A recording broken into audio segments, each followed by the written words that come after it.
नमस्कार दोस्तों, स्वागत है आपका हमारे YouTube चैनल ऑटोनॉमस एकेडमी में। आज हम बात करेंगे एग्जामिनेशन प्रिपरेशन की। किस तरह हम आने वाली परीक्षाओं के लिए अपने आप को तैयार करें, ऐसा क्या करें कि हम कम समय में अच्छे परिणाम ला पाएं। उन सामान्य गलतियों पर विचार करें जिन पर अक्सर हमारा ध्यान जाता ही नहीं है। हम देखेंगे कि यदि इन छोटी छोटी बातों पर हम ध्यान दे देते हैं तो हमें बड़े सुखद परिणाम प्राप्त हो सकते हैं। यूं तो आज का लेक्चर किसी भी विषय और किसी भी स्तर की परीक्षा पूर्व तैयारी के लिए है, किंतु विशेष रूप से विज्ञान विषयों की तैयारी पर हमारा मुख्य फोकस होगा। तो आइए प्रारंभ करते हैं आज का लेक्चर। परीक्षा पूर्व तैयारी को 3 भागों में वर्गीकृत किया जा सकता है। पहले भाग में हम अध्ययन अध्यापन के संदर्भ में चर्चा करेंगे, विशेषकर स्वाध्याय के संदर्भ में। दूसरे भाग में हम उत्तर लेखन कौशल के संबंध में चर्चा करेंगे और तीसरे भाग में हम उत्तर पुस्तिका में हमारे उत्तर के प्रस्तुतिकरण के संदर्भ में चर्चा करेंगे। लॉकडाउन के इस दौर में मुख्य रूप से आप घर में रहकर ही पढ़ रहे हैं, इसलिए स्वाध्याय पर हम अधिक जोर देंगे। परीक्षा में उत्कृष्ट अंक कैसे पाएं, यदि यह प्रश्न है और उसका उत्तर केवल एक वाक्य में देने की शर्त हो, तो इसका उत्तर केवल यह होगा कि छात्र को विषय वस्तु का ज्ञान होना चाहिए, क्योंकि यहीं से सारी शुरुआत होती है समस्याओं की पढ़ने की और समस्याओं के घटने की। परीक्षा के ठीक पहले का समय पूरी पुस्तक को पढ़ने का नहीं होता है। यह समय होता है केवल की पॉइंट्स को पढ़ने का, महत्वपूर्ण प्रश्नों को दोहराने का। यहाँ यह बात ध्यान देने वाली है कि विज्ञान विषय के अध्ययन में दृश्य श्रव्य साधनों की बड़ी महत्वपूर्ण भूमिका होती है। कठिन सिद्धांत, नियम, तथ्य और अवधारणाएं परंपरागत माध्यमों की तुलना में वीडियो लेक्चर अथवा एनिमेशन के माध्यम से आसानी से कम समय में समझे जा सकते हैं। महत्वपूर्ण प्रश्नों के निर्धारण का एकमात्र साधन पुराने वर्षों के प्रश्न पत्रों का अवलोकन होता है। यह कार्य उनके लिए भी संजीवनी की तरह होता है जिन्होंने वर्ष भर किन्हीं कारणों से अच्छी तरह से पढ़ाई नहीं की है। अब बात आती है परीक्षा में। मैं यहाँ एक बात बताना चाहूँगा कि अंडर ग्रेजुएट लेवल के लिए मध्य प्रदेश के प्रत्येक विश्वविद्यालय में यूनिफाइड पाठ्यक्रम संचालित होता है।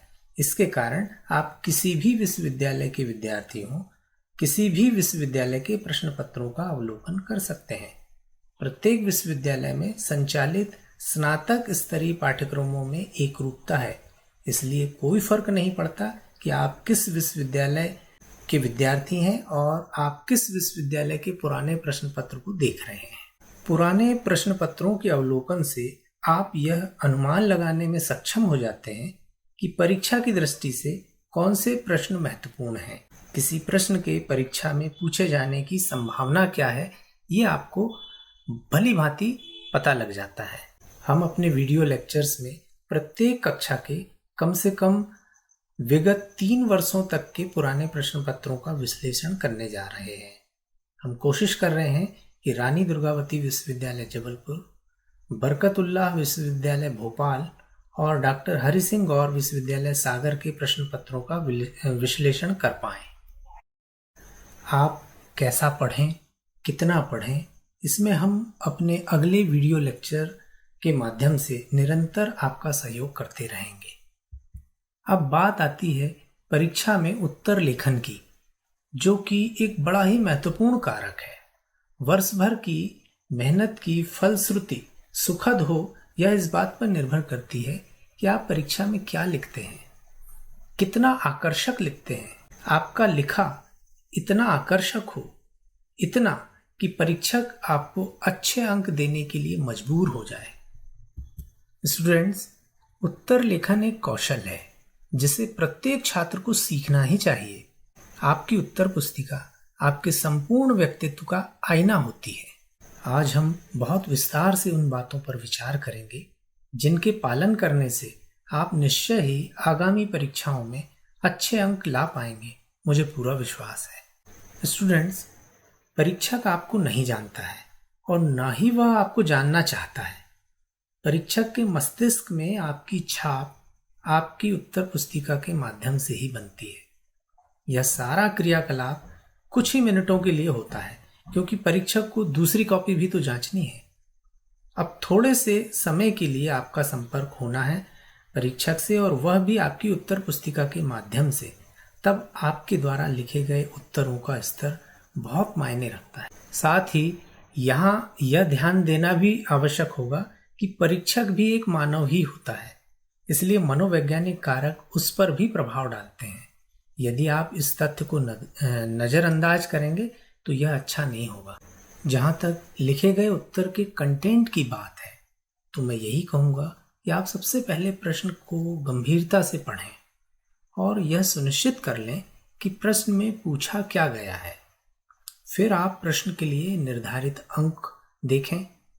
इससे आप यह तय कर पाएंगे कि क्या लिखना है और कितना लिखना है।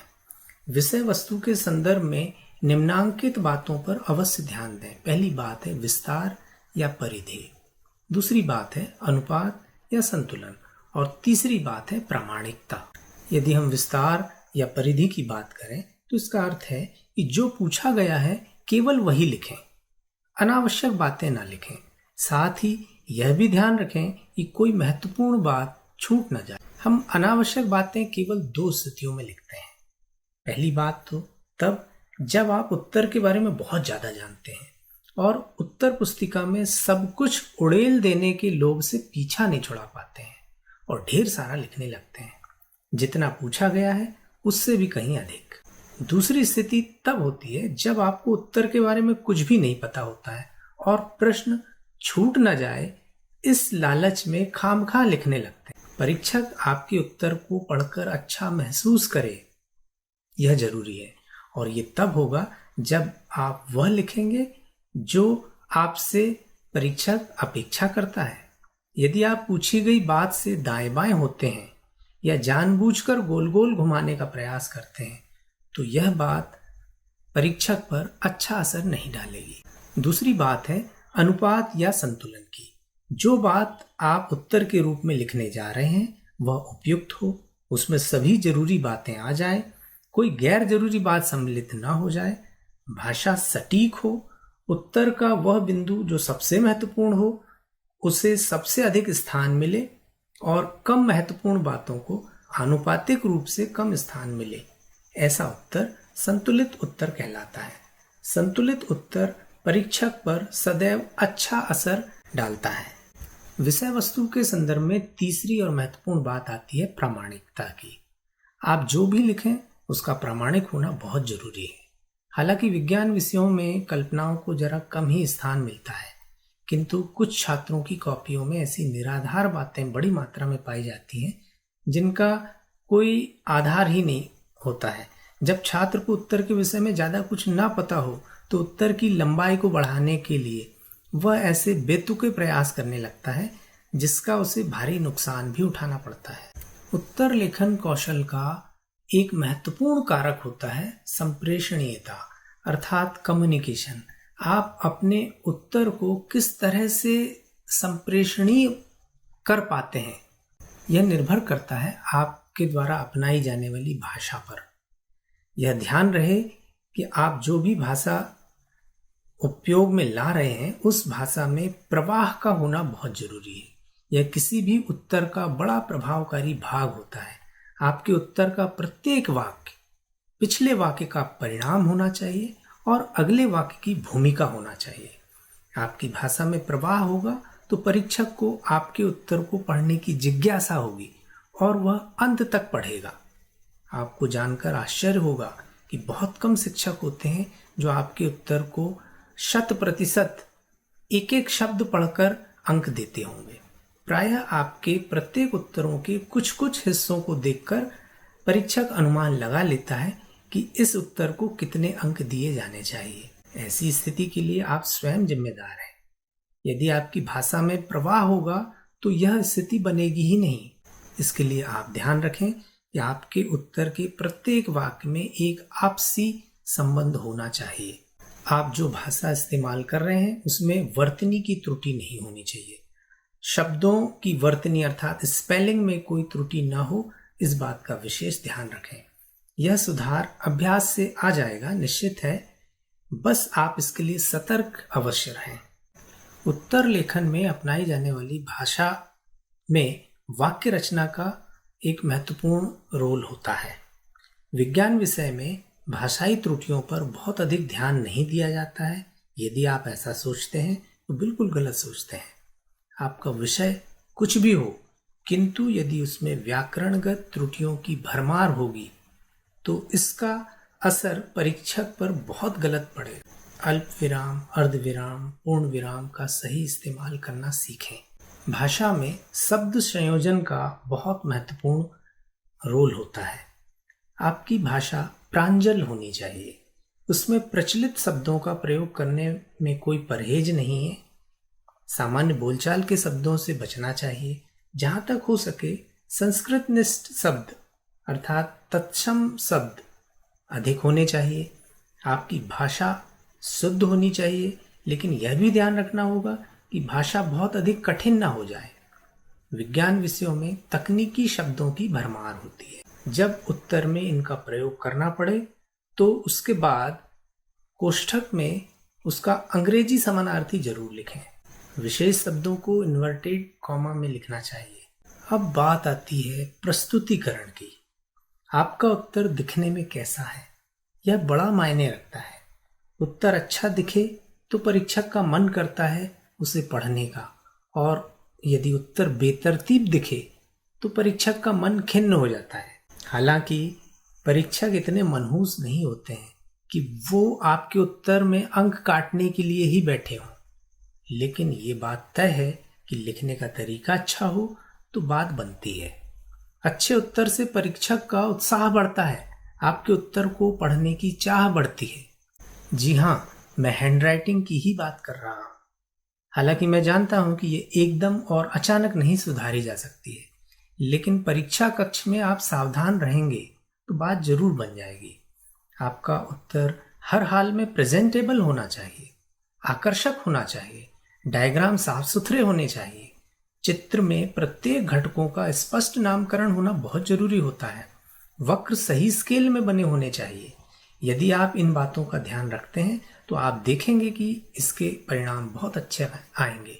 आइए अब कुछ शेष बची बातों पर चर्चा की जाए। प्रश्नों के उत्तर का एक सर्वमान्य ढांचा अपनाया जाना चाहिए। उत्तर लेखन का सर्वमान्य ढांचा क्या होना चाहिए? तो इसके बारे में हम ये कह सकते हैं कि पहली बात तो ये कि उत्तर में पहला पैराग्राफ हमेशा परिचय का होना चाहिए, जिसमें विषय वस्तु का परिचय, विवरण या भूमिका संक्षेप में लिखी जाए। यह पैराग्राफ 1-2 पंक्तियों से लेकर शब्द सीमा के अनुसार कम या ज़्यादा हो सकता है। दूसरा पॉइंट यह है कि दूसरा पैराग्राफ उत्तर के मुख्य अंश का होना चाहिए। इसी भाग में उत्तर के मुख्य तथ्य या कॉन्सेप्ट जो प्रश्न में पूछी गई हैं उसको सम्मिलित करना चाहिए, यह ध्यान रखें। तीसरा पैराग्राफ विश्लेषण या विचार विमर्श का हो सकता है। यह भाग भी सार गर्भित होना चाहिए। प्रथम पैराग्राफ के समान ही इसमें केवल मुख्य सारांश ही होना चाहिए। चौथा और अंतिम पैराग्राफ परिणाम या निष्कर्ष का हो सकता है। आवश्यकता अनुसार विश्लेषण और परिणाम अर्थात तीसरा और चौथा पॉइंट तीसरे ही पैराग्राफ में सम्मिलित किए जा सकते हैं।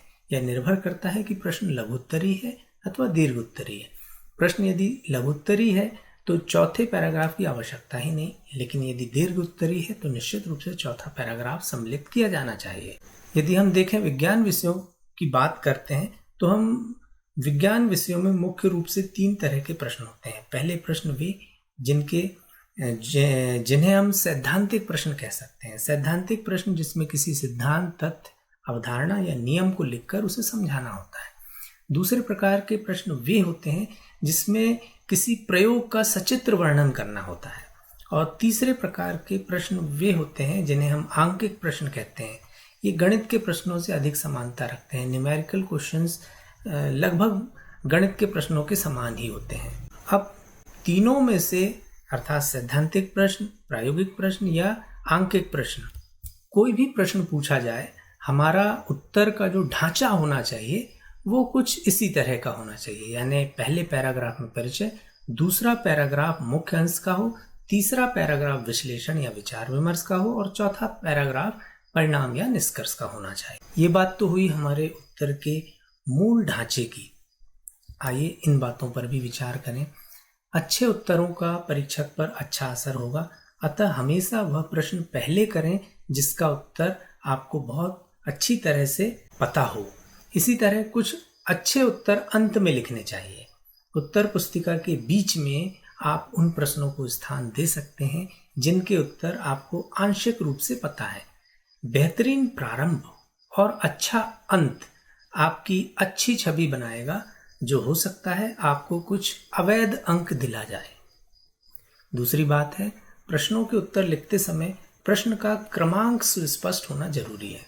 यदि आप ऐसा नहीं करते हैं तो आपकी यह आदत परीक्षक को परेशान करेगी, जिससे वह खींच उठेंगे, जो आपके लिए ठीक नहीं होगा। तीसरी बात है, प्रत्येक प्रश्न को हमेशा नए पृष्ठ से प्रारंभ करें, किंतु यदि उत्तर पुस्तिका में स्थान बहुत ज्यादा रिक्त हो तो बीच से भी नया उत्तर प्रारंभ कर सकते हैं, किंतु पुराने प्रश्न को एक लाइन खींचकर बंद करना ना भूलें।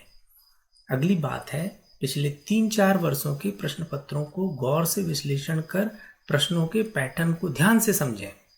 पुराने प्रश्न पत्रों को समझने से आपको परीक्षा का पैटर्न समझ में आ जाता है, साथ में आपको महत्वपूर्ण प्रश्नों का अनुमान हो जाता है। ध्यान रखें, विश्वविद्यालयीन परीक्षाओं में ऋणात्मक मूल्यांकन नहीं होता है, इसलिए कोशिश करें कि कोई प्रश्न छूट ना पाए। आपको जितना सही पता हो उतना जरूर लिखें। जब प्रश्न का उत्तर बिल्कुल भी ना पता हो, केवल उसी दशा में ही प्रश्न को छोड़ें। यह जरूर ध्यान रखें कि परीक्षक को किसी भी स्थिति में गुमराह न करें। गोलमोल उत्तर या विषय से भटकाव आपकी छवि खराब कर सकता है। उत्तर लिखते समय केवल कॉन्सेप्ट वर्ड्स ही लिखने चाहिए, जिसके बारे में आप यह मानते हैं कि ये शब्द जल्दी से सबको समझ आ जाएंगे। उपयुक्त उदाहरण देने चाहिए। चित्र, वक्र, टेबल के माध्यम से बात को समझाना अच्छा माना जाता है। सैद्धांतिक प्रश्नों के उत्तर लिखते समय पैराग्राफ अथवा पॉइंट्स का विशेष ध्यान रखना चाहिए। पूरा उत्तर एक निबंध के समान नहीं लगना चाहिए। उत्तर लेखन में यथासंभव शब्द सीमा का पालन करना चाहिए, किंतु ऐसे प्रश्न जिनके उत्तर आपको बहुत अच्छे से पता है, उनमें कुछ सीमा तक शब्द सीमा का उल्लंघन क्षम्य होता है। लेकिन यहाँ यह ध्यान रखने की बात है कि शब्द सीमा का उल्लंघन बार बार नहीं होना चाहिए। अब सबसे महत्वपूर्ण बात, प्रत्येक छात्र को एक खूबसूरत गलतफहमी होती है कि उसने बहुत अच्छा लिखा था और प्राप्तांक उसके अनुपात में नहीं आए हैं। यहाँ यह ध्यान रखें कि परीक्षक आपको नहीं जानते हैं, उनकी आपसे कोई खुन्नस भी नहीं है। निश्चित रूप से उनके ज्ञान का स्तर विद्यार्थियों से बहुत ऊंचा होता है। बस समस्या यही है कि दोनों एक दूसरे को समझने का प्रयास ही नहीं करते हैं। यदि छात्र इन छोटी छोटी बातों को ध्यान रखेंगे तो निश्चित रूप से आपको फायदा पहुंचेगा, मुझे पूरा विश्वास है। वीडियो लेक्चर सुनने और देखने के लिए आपका बहुत बहुत धन्यवाद।